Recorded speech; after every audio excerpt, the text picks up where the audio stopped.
నాతో పాటు ఉద్యోగం చేసినటువంటి సహోద్యోగులు తెలిసిన వాళ్ళు కొంతమంది, ఏంటి విశ్వం గారు ఈ రోజుల్లో కూడా ఈ జ్యోతిష జాతకాలు నమ్ముతారు, మీరు నాడ జ్యోతిషం అంటారు, తర్వాత హస్త సాముద్రికం అంటారు, తర్వాత కోయదారులు అంటారు, సోది అంటారు, ఇవన్నీ ఎలా నమ్ముతారండి మీరు అని అంటారు. కానీ నా మిత్రులు శ్రేయోభిలాషులు కొంతమంది వాళ్ళు జ్యోతిషం నమ్మచ్చంటారా, జాతకాలు కరెక్టేనా అని అడుగుతుంటారు. నేను అందరికీ చెప్పేది ఒకటే, ఇప్పుడు కాదు సుమారు ఒక 5-6 సంవత్సరాలు బట్టి చెప్తున్నాను. ప్రతి మనిషికి తల్లి ఉంటుంది. అందరికీ తల్లి ప్రేమ తెలుసా? వాళ్ళ తల్లి ప్రేమ నిజమైందా? ఎవరైతే తల్లి తండ్రులతో కలిసి ఉండి వాళ్ళ ప్రేమని ఆప్యాయతను పొందుతారో వాళ్ళకే తల్లి ప్రేమ తెలుసు. కొంతమంది తల్లులు పిల్లల్ని కన్న తర్వాత ఎవరో ఒకరు అప్పచెప్పేసేసి వాళ్ళ తిరుగులు వాళ్ళు తిరుగుతుంటారు. వాళ్ళకి అటాచ్మెంట్ ఉండదు పిల్లలతో. వాళ్ళకి తల్లి ప్రేమ తెలుసా? కొంతమంది చిత్తకొట్టి చోరుపోతుంటారు. అక్రమ సంబంధం కోసం పిల్లలని హింసించిన వాళ్ళు ఉన్నారు, చంపేసిన వాళ్ళు ఉన్నారు. వాళ్ళకి తల్లి ప్రేమ తెలుసా? తీసుకెళ్ళి పుట్టంగానే బావిలో పడేయడం, రోడ్డు పక్కన పడేయడం, తర్వాత చెత్త కుండీలో పడేసేవాళ్ళు ఉన్నారు. ఆ పిల్లలందరికీ తల్లి ప్రేమ తెలుసా? తెలియదు. ఎవరికైతే ఆ అనుబంధం ఉంటుందో, ఎవరికైతే ఆ తల్లి ప్రేమ అనుభవం పొందుతారో వాళ్ళకే తల్లి ప్రేమ తెలుసు. ఇది అంతే, ఇది అనుభవం. ఉదాహరణకి నేను బోల్డ్ విషయాలు చెప్తాను నా జీవితంలో జరిగినవి. చిన్నప్పటి నుంచి కూడా నేను మా నాన్నగారిని కానీ మా పెద్దవాళ్ళని అడిగినప్పుడు వాళ్ళు ఎవడో చెప్పారు, నీ అనుభవం బట్టి నువ్వు నమ్ము, అందుకే నేను చెప్పడం కాదు, నా అభిప్రాయం నీకు అనవసరం, నీ అభిప్రాయం నువ్వు ఏర్పరచుకొని చెప్పేవాళ్ళు. అది నా మనసులో బాగా నాటుకుపోయింది. మా వరుసకి బాబాయ్ వరుస అయినటువంటి ఆయన కొన్ని విషయాలు చెప్పారు. ఎప్పుడో ఒక 35 years బ్యాక్, 40 years బ్యాక్ నిజమైనవి. తర్వాత ఒక 20 years బ్యాక్, 21 years బ్యాక్ కోయదార దానిపై వాడు వచ్చి కొన్ని చెప్పి వెళ్ళిపోయాడు. అతని పాప డబ్బు ఆశించాలా, ఏం ఆశించాలా, ఏం కావాలంటే వద్దురు, నేను వచ్చి మళ్ళీ వచ్చారు తీసుకుంటా అని చెప్పాడు. మా పిల్లల విషయంలో కానీ, వాళ్ళ చదువుల విషయంలో కానీ, పెళ్ళిళ్ళ విషయంలో కానీ, మా అమ్మ విషయంలో కానీ, నా విషయంలో కానీ ఆయన చెప్పినవన్నీ నిజమైనవి. దానికి కారణం ఏంటంటే నా మనసు అనేది ప్రశాంతంగా ఉండడం కారణం. ఎప్పుడైతే అవతల వాళ్ళ మనసు ప్రశాంతంగా ఉంటుందో అప్పుడే జాతకాలు నిజమవుతాయి. అవ్వవు. నువ్వు ఎప్పుడో సందేహంతో కూర్చున్నావో అవ్వవు. వాళ్ళకి బుద్ధి రాదు, చెప్పే బుద్ధి రాదు. నేను 98 అనుకుంటాను నాడీ జ్యోతిషంకి వెళ్ళా. నాడీ జ్యోతిషం ఏంటంటే వాళ్ళు వేలుముద్ర తీసుకుని వాళ్ళ దగ్గర ఉన్నటువంటి తాళపత్ర గ్రంథాలు తెచ్చి వాళ్ళు చెప్తారు, నేను పేరు చదువుతూ ఉంటాను, నీ పేరు తిరుగుడు చెప్పంటారు. సరే చదువుతున్నారు, నా పేరు వచ్చింది వెంకట విశ్వేశ్వర శర్మ. అవునండి నా పేరు అంతే అన్నాను. నా తండ్రి పేరు పూర్ణానందము, కరెక్టే. తల్లి పేరు బాలాత్రి సుందరి, కరెక్టే. మీరు 29/3/1956 విజయవాడలో పుట్టారు. అవునండి. ఎక్కడున్నాయంటే అక్కడ రాసున్నాయి. వాళ్ళు అంద తర్వాత నాకును వాళ్ళకి మధ్యలో టేబుల్ మీద టేబుల్ కార్డు పెట్టి ఆన్ చేసి నా జాతకం చెప్పడం మొదలుపెట్టారు. వాళ్ళు ముందర వాళ్ళు ఏం చేశారు, కన్ఫర్మేషన్ కోసం నా పేరు, నా తల్లి పేరు, తండ్రి పేరు చెప్పేశారు. డేట్ ఆఫ్ బర్త్ చెప్పారు, టైం చెప్పారు. తర్వాత ఇంతమంది అన్నదమ్ములు, ఇంతమంది అక్క చెల్లెళ్ళు, నిన్నవాడివి ఎన్నో చెప్పారు. అక్కడి నుంచి ప్రతి సంవత్సరం జరిగే ఇంపార్టెంట్ విషయం మాత్రం చెప్తారు. వాళ్ళు కావాలంటే నేను మరణం ఎప్పుడు చెప్తారు, మళ్ళీ ఎక్కడ పుడతావో చెప్తారు. అది ఒక కాండ. అక్కడ మొత్తం 12 కాండలు ఉన్నాయి. దానికి ఇంకొక కాండ ఉంటుంది, పూర్వజన్మ కాండ ఉంటుంది, విద్యాకాండ ఉంటుంది, తర్వాత పిల్లలు సంతాన కాండ ఒకటి ఉంటుంది, తల్లిదండ్రులకు ఒక వేరే కాండ ఉంటుంది. అలాగా 12 కాండలు ఉన్నాయి. నేను సరదాగా పూర్వజన్మ కాండ చెప్పుకున్నా. అలాగూ నెక్స్ట్ జన్మ, ఈ జన్మలో ప్రతి సంవత్సరం జరిగే విషయాలు చెప్పారు. అన్నీ ఈ 21 సంవత్సరాల నుంచి జరుగుతూనే ఉన్నాయి. మా అమ్మ విషయంలో వాడు ఆరోగ్యం బాగుండదు, కానీ ఆయుర్దాయం ఉంది. అప్పుడు హాస్పిటల్ జరుగుతుంది, ఖర్చు ఆయుర్దాయం ఉంటుంది, బాగానప్పుడు పోతుందని పోయింది. మా పిల్లలు వీళ్ళు ఇలా పీజీ చేస్తారు, ఈ అమ్మాయి ఇలా పీజీ చేస్తుంది, ఈ అమ్మాయికి ఇలా పెళ్ళి అవుతుంది, అమ్మాయి పెళ్ళి అవుతుంది అయ్యింది. కానీ మా రెండో అమ్మాయి విషయంలో మటుకు ఫస్ట్ ఆ అబ్బాయి తర్వాత అమ్మాయి అని చెప్పారు, కానీ ఇద్దరు అబ్బాయిలు పుట్టారు. మరి ఎందుకు జరిగిందని నాకైతే అర్థం కాదు. అదొక విషయం, అది నాడు జ్యోతిష్యం. ఈ హస్త సాముద్రికం అది నిజమే. తర్వాత ఈ జాతక చక్రం వేసి చెప్పేవాళ్ళు ఉన్నారు. మన date of birth, time, place చెప్తే చక్రం వేసి చెప్తారు. సొంటి లక్ష్మీనారాయణ శాస్త్రి అని నాకంటే ఒక 20 ఏళ్ళు చిన్నవాడు. ఆయన సాయిబాబా గుడిలో పూజారి, తర్వాత పురోహితుడు, తర్వాత పెళ్ళిళ్ళు చేస్తుంటారు, వాటికి ముహూర్తాలు పెడుతుంటారు. ఆయన నేను 2012 జనవరిలోనూ 2011 చివరిలోనూ అడిగా. అప్పుడు నేను విజయవాడ నుంచి గుంటూరులో వెళ్ళి జాబ్ చేస్తున్నా. ఫ్యామిలీ విజయవాడ, జాబ్ ఏమైనా గుంటూరు. 2002 నుంచి 2014 వరకు అక్కడ చేశారు. బండి మీద వెళ్ళేవాడు, స్కూటర్ మీద వెళ్ళేవాడిని. ఆ రోజుల్లో నేను సార్ శాస్త్రి గారు నాకు ఎప్పుడు విజయవాడ ట్రాన్స్ఫర్ అవుతుంది, అది విజయవాడ ట్రాన్స్ఫర్ అవుతుందా వేరే చోట ట్రాన్స్ఫర్ అవుతుందా, విజయవాడ ట్రాన్స్ఫర్ అయితే ఎప్పుడు అవుతుంది అని అడిగారు. ఏమండి మీకు ప్రస్తుతము ట్రాన్స్ఫర్ లేదు, 2011 డిసెంబర్ చెప్పాడు ఆయన, ప్రస్తుతం ట్రాన్స్ఫర్ లేదు, 2014 మధ్యలో మీరు మీ ప్రాంతానికే, మీ విజయవాడకే, మీ ఇంటికి దగ్గరగా ఉండే చోట, ప్రశాంతంగా ఉండే చోట, వర్క్ తక్కువగా ఉండే చోట, ఎక్కడైతే మీ గౌరవ మర్యాదలు బాగా అభివృద్ధి చెందితే అక్కడ మిమ్మల్ని వేస్తారు, 2015లో మీరు రిటైర్ అవుతారు అని చెప్పారు. కానీ ఈ 2012 మే 19 తర్వాత మీరు 3 నెలల పాటు హాస్పిటల్లో విశ్రాంతి తీసుకోవాలని చెప్పారు. ఓరి నాయను, 3 నెలల విశ్రాంతి ఏంటి? ఏమన్నా యాక్సిడెంట్ జరుగుతుందా? ఎందుకంటే రోజు స్కూటర్ మీద వెళ్ళామండి, ఆ స్కూటర్ వేసుకొని విజయవాడ గుంటూరు 35 కిలోమీటర్లు ఏదాడికి వెళ్ళామండి.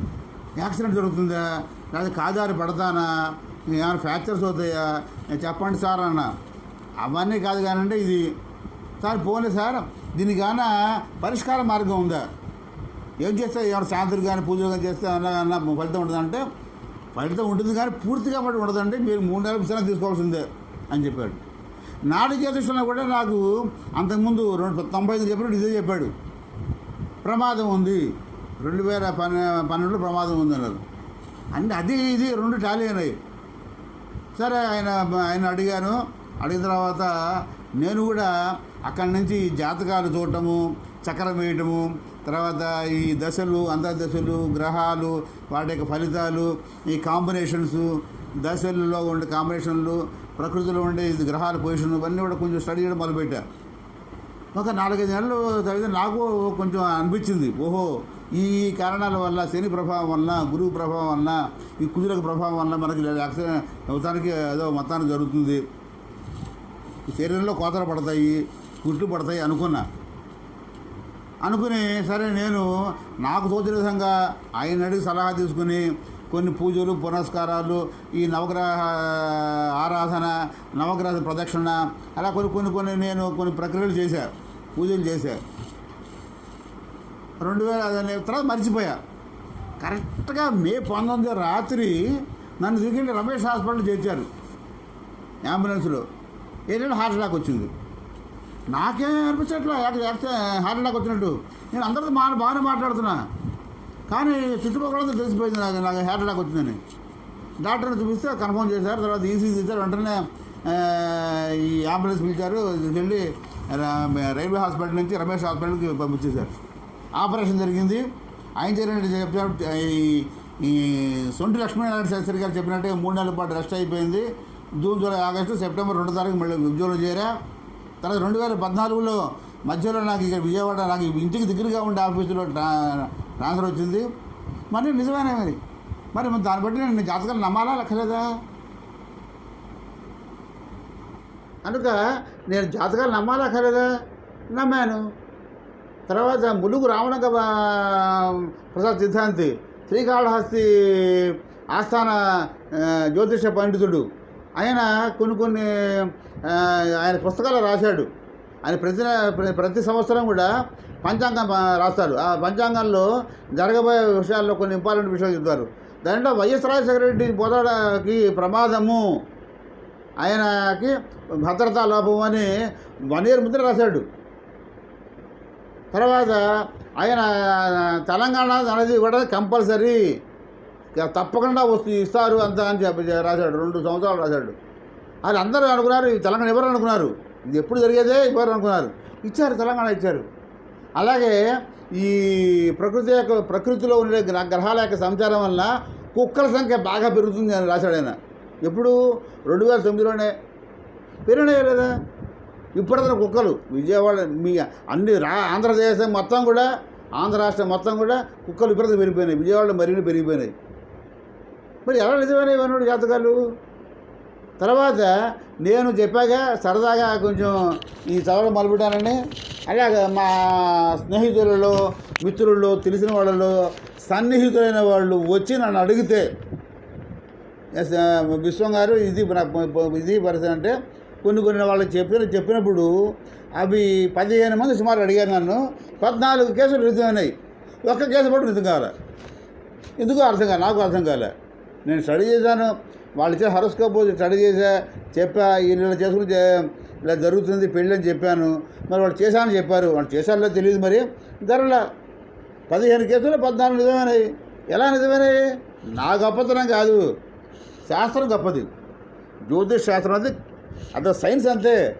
అది ఊరికనే నోటికి గదిస్తే మాట్లాడడం కాదుగా. అది గ్రహాలు, వాటి యొక్క బలాలు, సంచారాలు, తర్వాత అనేక విషయాలు అనేవి శాస్త్రయుక్తంగా వాళ్ళు పొందుపరిచారు, ఒక శాస్త్రంగా పొందుపరిచారు. ఇది కొన్ని వేల సంవత్సరాల నుంచి వచ్చినటువంటి శాస్త్రం. రావణాసురుడు క్రీస్తు పూర్వం 5000 సంవత్సరాల క్రితం ముందర వాడు, అయినా జ్యోతిష్ శాస్త్ర పండితుడు, ఆయన తెలుసు అన్నీ కూడా. మరి అలా ఆ శాస్త్రం అంటే అప్పటి నుంచి కొన్ని వేల సంవత్సరాల నుంచి వస్తూనే ఉంది. ఇంకొక విషయం చెప్తా. ఇందాక చెప్పా కదా సొంటి లక్ష్మీనారాయణ శాస్త్రి అని, ఆయన గురించి ఒక అమ్మాయి గురించి అడగడానికి వెళ్ళారు. ఆ అమ్మాయి 10th class ఎగ్జామ్స్ రాయబోతోంది. సరే అడిగితే అమ్మాయికి ఎప్పుడు ఫస్ట్ క్లాసే, అప్పుడు 95-96% చూస్తుంటుంది. అడిగితే ఈ అమ్మాయికి 18 ఏళ్ళ వరకు చదువులేదన్నారు. 18 ఏళ్ళు ఈ అమ్మాయికి 96% వచ్చే అమ్మాయి 18 ఏళ్ళ వరకు చదివేంటరా అని ఆశ్చర్యపోయాం. అంటే సరే వదిలేసాము. నాకు మటుకు మైండ్లో ఉంది. సరే ఊరికే అబ్జర్వ్ చేస్తున్నా. సంవత్సరాలు జరుగుతున్నాయి. 10th class 98% వచ్చింది అమ్మాయికి. ఇంటర్మీడియట్ ఎంపీసీలో జరిగింది, 97% వచ్చింది. మ్యాథ్స్లో 100, సైన్స్లో 100, ఇంగ్లీష్లో 100, అలా అన్నీ వచ్చింది. ఎంసెట్ రాసింది, బీటెక్లో సీట్ వచ్చింది. ఈ ఊళ్ళోనే బీటెక్లో చేరింది. ఏంట్రా నాకే అనుమానం వచ్చింది, ఏంట్రా ఈయన చదువులేదన్నాడు శుభ్రంగా. ఆ అమ్మాయి ఇంటర్మీడియట్ 97% ఏంటి, బీటెక్లో సీట్ రావడం ఏంటి, ఫ్రీ సీట్ ఇవ్వండి అనుకున్నా. 18 ఏళ్ళు చదువు మారేసింది. ఎందుకు మారేసి? ఇంట్రెస్ట్ లేదు, వెళ్ళాను కాలేజీకి వెళ్ళాను. అదేంటమ్మా వినండి అంతే, నాకు ఇంట్రెస్ట్ లేదు. ఏం చెప్తాను దాన్ని? 18 ఏళ్ళ పిల్లలు కొట్టగలరా? ఎవరన్నా కొట్టి వినిపిస్తారా? వెళ్ళంటే నేనేం చేయగలరు? అక్కడి నుంచి ఆ కోర్సు ఉంటుంది, ఈ కోర్సు ఉంటుంది, వెళ్తుంది, మళ్ళీ మానేస్తుంటుంది, ఇలా చేస్తుంది. ఇప్పుడు దీన్ని బట్టి మనం ఏమనుకోవాలి? మరి ఆయన చెప్పింది ఎలా జరిగింది? ఆ అమ్మాయికి తెలియదు అసలు ఆ విషయం.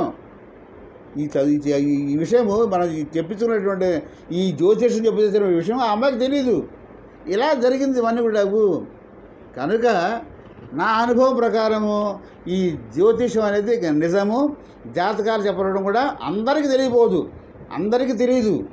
అందరూ చెప్పిన కరెక్ట్ కాకపోవచ్చు, కానీ శాస్త్రం అంటే కరెక్టే. ప్రతి సంవత్సరము కొన్ని వేల మంది సైన్స్ టీచర్లు వస్తారు, అందరూ బాగా చెప్పగలరు. సైన్స్ చెప్పలేరు, వాళ్ళలో ఒక 10% బాగా చెప్పగలరు.